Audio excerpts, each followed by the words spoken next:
Hey everybody, I missed last week's video just because I was in the Dominican Republic. I meant to do a video, but fortunately I just didn't get around to it. I was enjoying my time on the beach.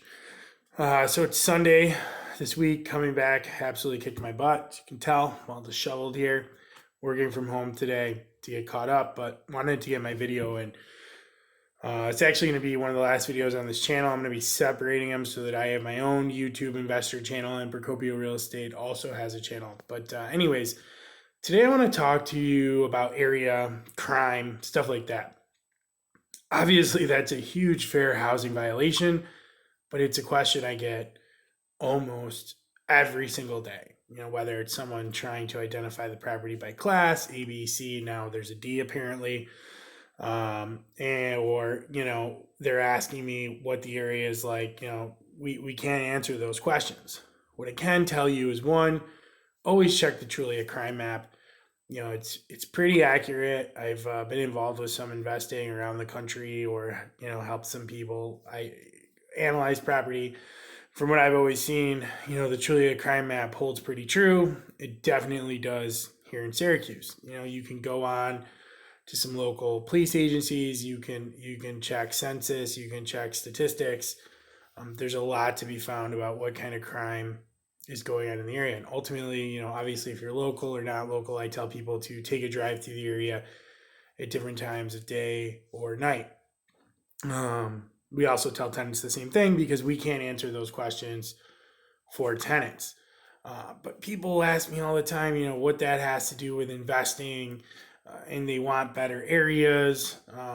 Ultimately, you have to remember a couple things. For me, again, I don't compete with my own clients, but you'll typically buy the worst of the worst areas.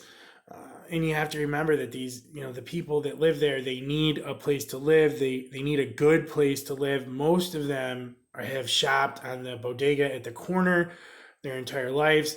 Some of them have never left the block, let alone the city, let alone the state. They don't have vehicles. We are a poor city.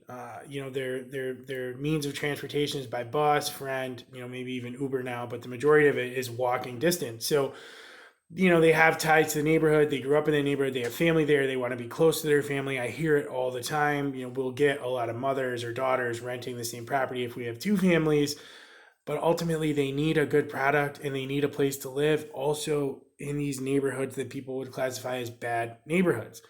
Do I pull bullets out of the sides of some of my houses? Yeah, absolutely. But that can also happen anywhere. When you're looking at crime as a whole, it happens in the suburbs. It happens in $1 million neighborhoods. Typically what you find in the city is it's not random.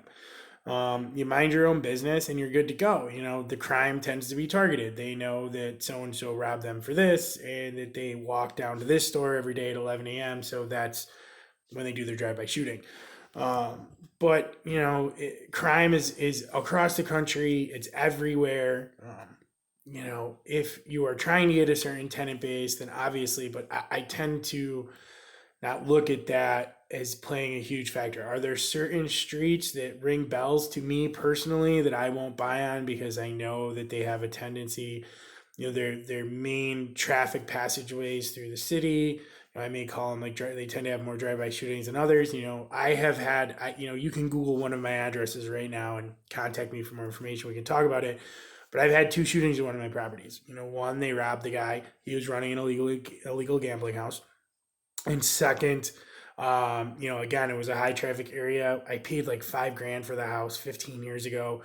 There was a drive by. The bullet went through the window, and the mom was laying in bed with the daughter, and it hit her in the chest. So, I have a lot of experience when it comes to this, and those are typically the areas that you're going to find that are going to be a little bit harder to rent, where they could be a victim of this random crime. But for the most part, again, these tenants, they need a place to live. They need to and they just want a good product. So, if you have any questions, you want to talk about this a little bit further, obviously it's a sensitive subject. And as a licensed real estate broker agent, I have to be careful what I say. But again, 315-350-0571, www.procopiorealestate.com. Thank you.